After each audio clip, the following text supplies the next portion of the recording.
លោកអនុทินឆានវិរៈគុណមានរឿងគួរឲ្យចាប់អារម្មណ៍ខ្លាំងទៀតហើយធ្វើឲ្យមានការវិភាគពេញប្រទេសថៃមានពីរចំណុចក្នុងប្រមាណថ្ងៃនេះរឿងចុងក្រោយបំផុតគឺត្រូវប៉ូលីសក្រុមត្រួតពិនិត្យអាវុធនិងគ្រឿងញៀនឃាត់រថយន្តត្រួតពិនិត្យនៅស្រុកបានដានខេត្តបុរីរាមលោកអនុทินអង្គុយក្នុងរថយន្តក្រោយពីប៉ូលីសត្រួតពិនិត្យហើយអនុทินបានសួរប៉ូលីសថាមានរកឃើញអ្វីទេប៉ូលីសឆ្លើយថាអត់មានឃើញអ្វីទេវីដេអូនេះត្រូវបានរិះគន់យ៉ាងខ្លាំងមានប្រជាពលរដ្ឋជាច្រើននិយាយថាជាការសម្ដែងយីគេតែ content មាតិកាមិនទំនងដោយការពិតទៅនឹងសាច់រឿងសម្ដែងមិនសមដែលសាច់រឿងគឺនាយករដ្ឋមន្ត្រីកំពុងធ្វើយុទ្ធនាការដើម្បីគ្រប់គ្រងយ៉ាងតឹងរ៉ឹងលើការប្រើប្រាស់អាវុធនៅទីសាធារណៈហើយសូម្បីតែរថយន្តរបស់នាយករដ្ឋមន្ត្រីក៏ត្រូវឆែកឆេរដោយគ្មានករណីលើកលែងដែរចង់មានន័យថាមិនខ្វល់នឹងព្រះអិនព្រះព្រំណាទាំងអស់សាច់រឿងចង់ឲ្យទស្សនិកជនយល់ឃើញថាបញ្ហាអាវុធកំពុងคล้ายជារបៀបវិរៈរំដាប់ជាតិរបស់លោកអនុทินប៉ុន្តែ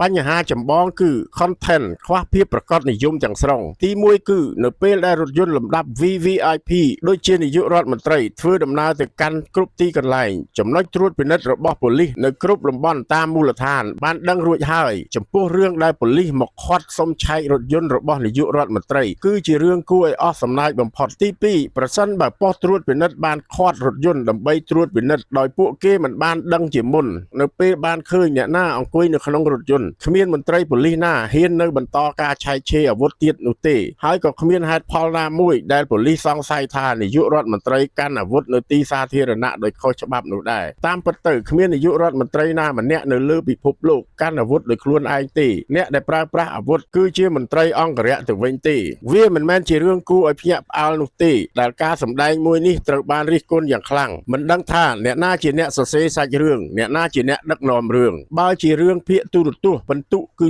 0អ្វីដែលសំខាន់នោះគឺរឿងនេះបានកើតឡើងបន្ទាប់ពីរឿងគួរឲ្យចាប់អារម្មណ៍ដែលលោកអនុทินបានបើកយន្តហោះឯកជនផ្ទាល់ខ្លួនទៅកាន់មូលដ្ឋានកងទ័ពអាកាសលេខ1ខេត្តនគររាជสีមារូបភាពបានចេញផ្សាយតាមប្រព័ន្ធផ្សព្វផ្សាយបង្ហាញថាយន្តហោះធុនតូចរបស់លោកអនុทินអមដោយយន្តហោះចម្បាំង F16 នៅសងខាងឆ្វេងស្ដាំហាក់ដូចជាមានបំណងចង់បង្ហាញរូបភាពដ៏ថ្លៃថ្នូររបស់មេដឹកនាំប្រទេសប៉ុន្តែបានคล้ายទៅជាប្រតិកម្មនៅលើបណ្ដាញសង្គមយ៉ាងខ្លាំងដោយមនុស្សជាច្រើនបានរិះគន់ថាវាជាការខ្ជះខ្ជាយលុយដែលប្រជាពលរដ្ឋបានបង់ពន្ធតើធ្វើដើម្បីអ្វី content ឈួតបែបនេះមានមតិយោបល់មួយចំនួនថានាយករដ្ឋមន្ត្រីមិនប្រើអាវុធទេតែប្រើយន្តហោះ F16 វិញលើសពីនេះមានពាក្យចចាមអារាមថាលោកអនុทินមិនត្រឹមតែបើកយន្តហោះផ្ទាល់ខ្លួននោះទេថែមទាំងរៀនបើកយន្តហោះ F16 ទៀតផងនេះបានធ្វើឲ្យក្តៅក្រហាយដល់កងទ័ពអាកាសត្រូវចេញសេចក្តីថ្លែងការណ៍មួយដែលបញ្ជាក់ថាមានតែបុគ្គលដែលមានសមត្ថភាពពិតប្រាកដប៉ុណ្ណោះទេ